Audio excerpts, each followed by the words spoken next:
Hi, thanks for joining us today. I'm Jeff Ventura, the Vice President of Communications at the Council for Responsible Nutrition here in Washington, D.C.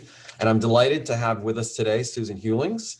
She is a Ph.D., an R.D. And Sue, thank you for joining us today.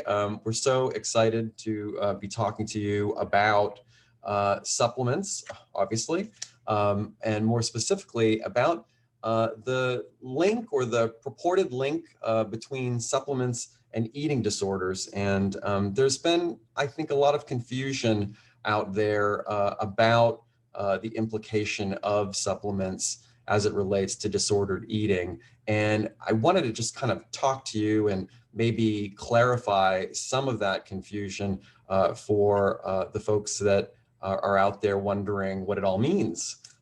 So first off, I think, let's just talk a little bit about when we talk about weight loss products versus supplements, because I think those terms are easily interchangeable, and maybe that conflation is causing some confusion and some concern. What can you tell me about that when someone says weight loss product versus supplement?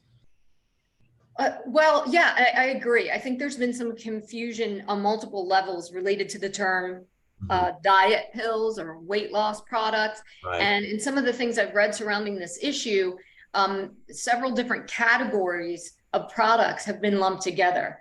So while there are some dietary supplements that suggest that they support a healthy weight or weight loss, there are few of those. It's just not the primary goal of most supplement categories. Now, dietary supplement encompasses vitamins and minerals. It encompasses weight gain products, certainly things that support healthy conditions. Dietary supplements by regulatory law don't support any diseases. It's all about supporting healthy structure function.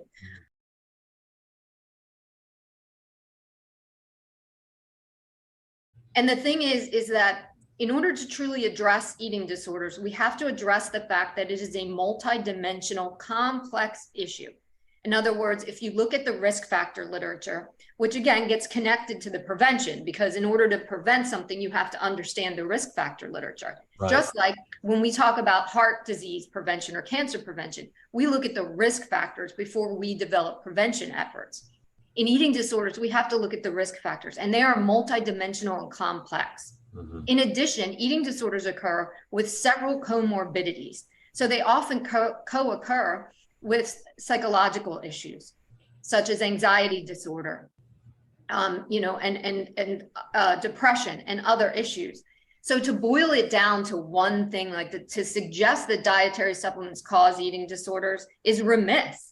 And that is the part, that's why I'm here today, because it does this whole effort, and it's a public health concern. To boil it down to this issue, it does it a disservice. The organization that is spearheading a lot of this legislation, I know they know this. Mm-hmm. They know what I'm talking about. They've read all this literature. Mm-hmm. I would love to know the motive. What's going on? Why? We know, decades of research is showing that the risk factors are, of course, there's genetic risk factors, but there's also, there's abuse. People who've suffered from sexual, physical, verbal abuse are more likely to have an eating disorder. Let's be fighting for legislation to put stricter laws against people who abuse others. Also, bullying, including cyberbullying, is a huge issue.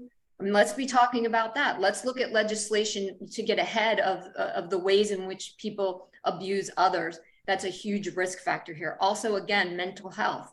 We've been talking about how, since the pandemic, mental health problems have increased significantly. Yeah. That has to be impacting eating disorders. So let's talk about what we can do in our society to not, put stigmas for mental health issues. What can we do to support those people, especially teens who may not have family support to seek assistance with those kind of issues? Let's put our energy and intellect forward in that regard, and then that will drive legislation for those things which we know will impact eating disorders. So, yeah, that's why I'm here, and I'm going to continue to be here and speak out against this, because it's not just about, oh, well, I don't want supplements to be banned. I don't, because there's no reason to do so, but it's also a bigger issue than that. Nicely said. And we really do appreciate, Sue Hewlings, you coming and spending some time with us today, helping us clarify this issue here at CRN. As always, we welcome your thoughts and input and analysis. So thank you very much for joining us today.